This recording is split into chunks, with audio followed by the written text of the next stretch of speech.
give more returns. Get more security and more interest on your fixed deposits from Sri Lanka's largest finance company, LMDtv Finance.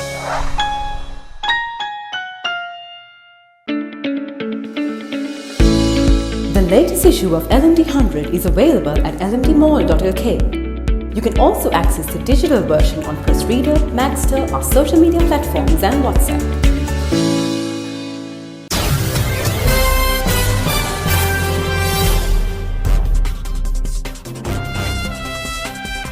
Welcome to LMDtv. This year has been an eventful one for all of us here at the Forum. Here's a roundup of 2024.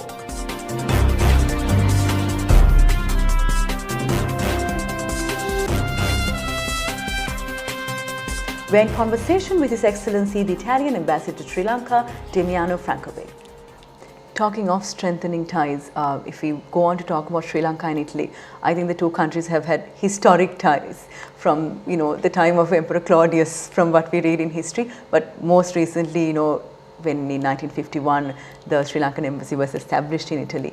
Looking at the entire history and everything that the two countries have enjoyed, how do you think the two nations can really leverage on the ties that we have? Thank you very much for mentioning the historical record. So this means that Italy and Sri Lanka have a very long history of friendship in common. But it's not just what happened in the past. We have also a current very strong and friendly relationship. This is based on, I would say, two main assets. The first one is the Sri Lankan community living in Italy. It's, according to the statistics between 100,000 and 120,000 living regularly in Italy. If we were to add also the number of those who are illegally resident in Italy, we could reach up to 200,000. These people, through their work in my country, of course, they help the growth of the Italian economy. At the same time, it's a community which maintains strong roots in the Sri Lankan economy. They also boost the Italian economy, the Sri Lankan economy, through establishing direct business networks between the two countries. And then we have the second asset, which is the community of Italian investors who have come to this country. It's not a big community, it's around 15 investments we have here, but very good in quality. The biggest of them being Calcedonia, it's an employer employing more than 16,000 people. So these are the two assets that we have in common, and starting from these two assets, we'll try to build more and more initiatives together.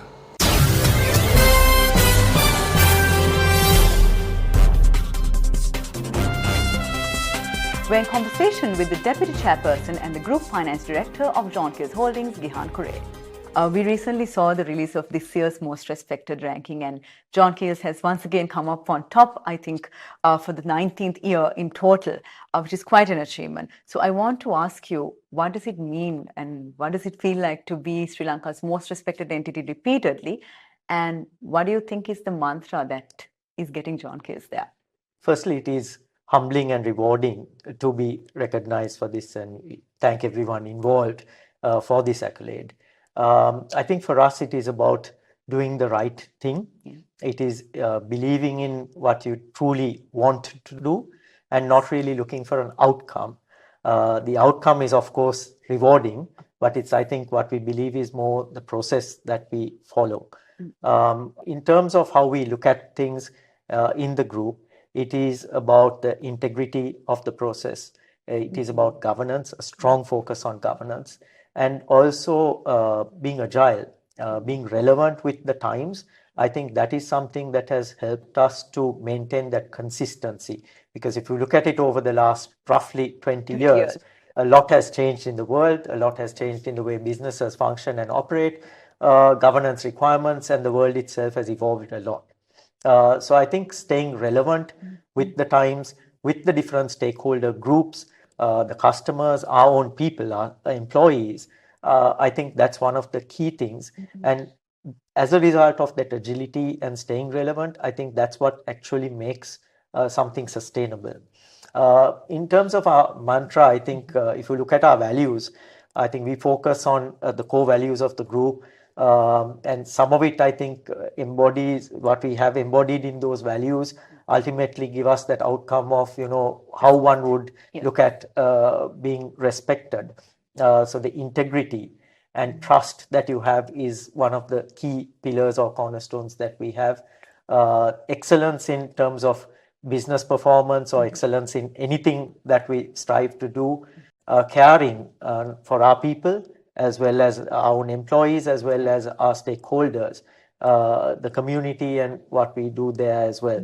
So I think those are some of the key things that underpin what we do. And like I said earlier, I think because that's part of our core values and the way we do things, I think where we like to think that that's the end result. And like I said, it is humbling that we are recognized for that in terms of an outcome.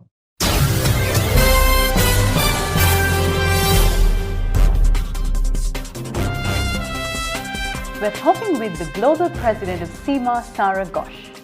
You mentioned a lot of volatility, but if there's something stable that we've seen is how stable SEMA is in terms of how it has been building and strengthening the real foundation of the finance and accountancy professions in Sri Lanka. So looking at all these years, what do you think is enabling SEMA to keep continuing its commitment and investment in the country? And I suppose I take this to a global level actually, because we are able to tap into such a wide ecosystem as part of the association, and what that gives us is access to really great materials to share on a localized basis. We're able to provide those learning platforms, digital learning platforms, opening up more possibilities for people to join the profession. So there's lots that we're doing to enable people to consider the profession and actually excel in it as well, because we know that skills have a very short lifespan. So we're always encouraging that lifelong learning perspective with our members to ensure that they keep up to date, but also can add the value in the organisations that they serve. It's time for a very short break, but we'll soon be back to show you more of what we did this year.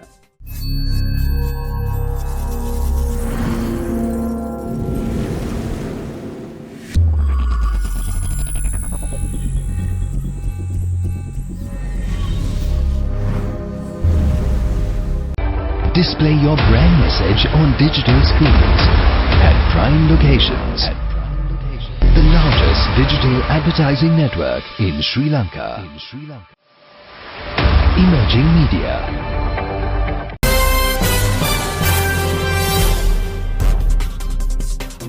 Welcome back to the show. Here's a continuation of our roundup of 2024.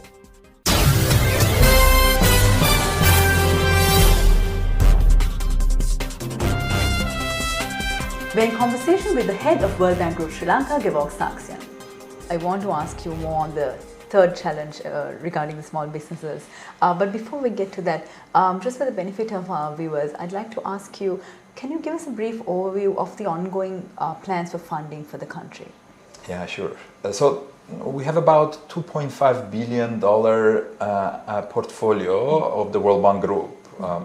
World Bank Group includes the World Bank, which mostly works with the public sector, although also for the benefit of private sector.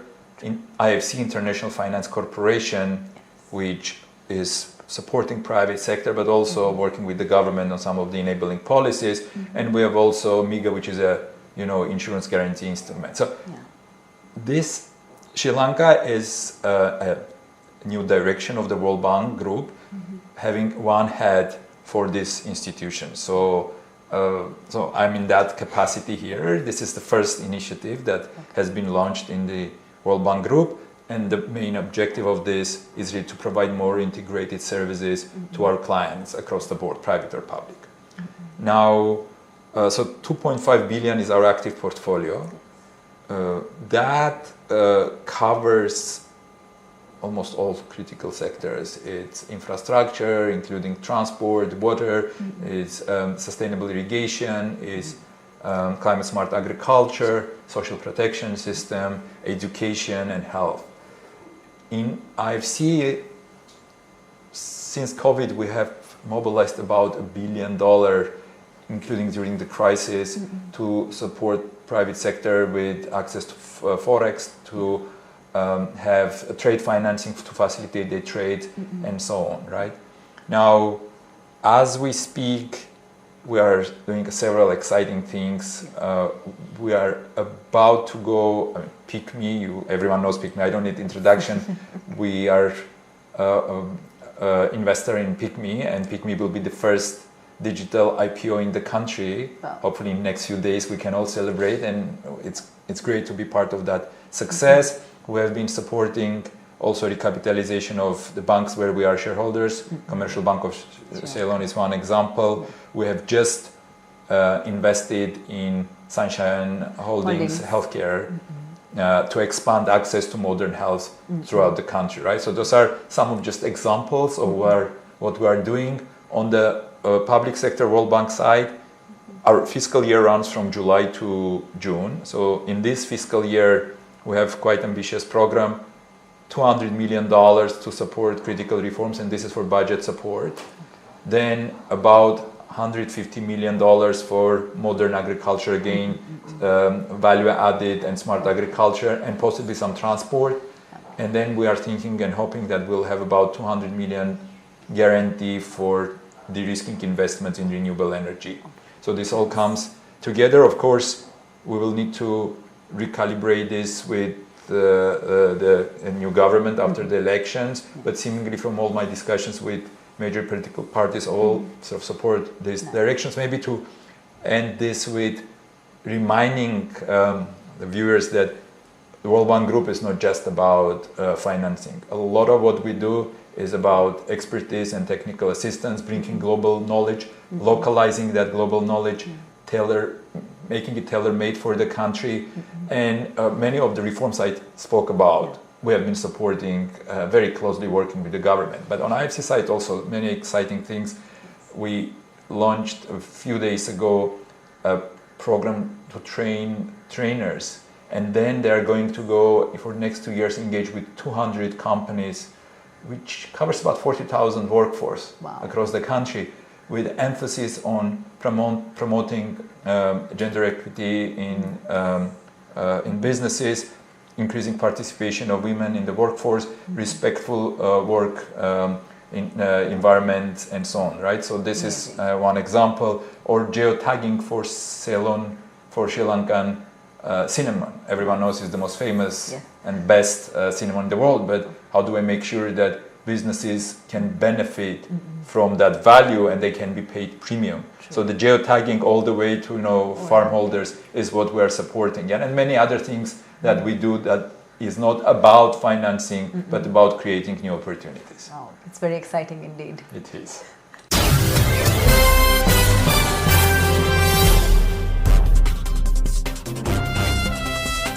We're speaking about city tourism with the Group CEO of Mine International and the CEO of Mine Hotels, Lif Rajakaria.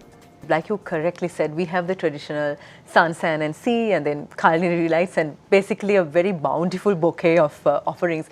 So when we focus on city tourism per se, and like you said, focusing on the high-end traveler, what prospects of the island do you think are the most significant?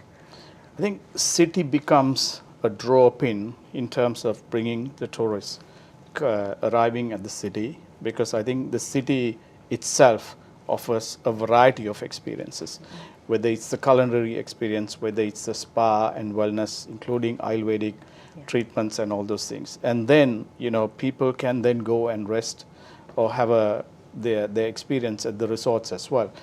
And in the resorts, and again, going to the resorts, you can stop, for example, because Sri Lanka is quite a small, in terms of size, it's so easy to get around. Up and down, yes. And within few hours, you're from a beach to an upcountry experience, like enjoying the tea trails and the tea plantations and the estates as well. So, and the weather changes as well. And then you can go visit, if you take Kandy, for example, that becomes another attraction because it's a UNESCO protected area. You have the relic of the Buddha, the tooth relic as well.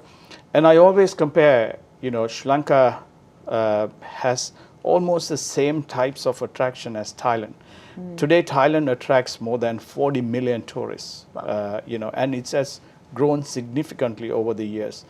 So therefore, there is no reason for Sri Lanka to also have those experiences, which we do have. We have the cultural experience, we have the heritage experience, we have the culinary experience, we have the spa and the wellness experience.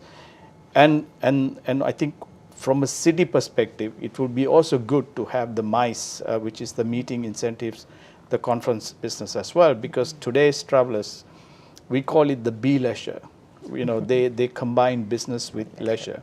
So a lot of the travelers, they love to travel on business, and then they will take a break, or they even work from the resort, because you can work from anywhere these days. And I think with today's technology, I think that helps a lot. So there's a lot of flexibility, and city becomes a drop-in, and also it becomes a hub and spoke as well, where people come to the city and then they travel to the resorts, or they travel to the cultural heritage places, or they travel up country, and they can hop around and enjoy multitude of experiences. It's an all-in-one bundle. All in one, yes. 2024 has indeed been a wonderful year. Thank you for being with us for the ride. Happy New Year from all of us here at LMDtv. Don't forget to subscribe to our YouTube channel and follow us on Facebook, LinkedIn, Instagram and X. Thank you for watching and stay safe.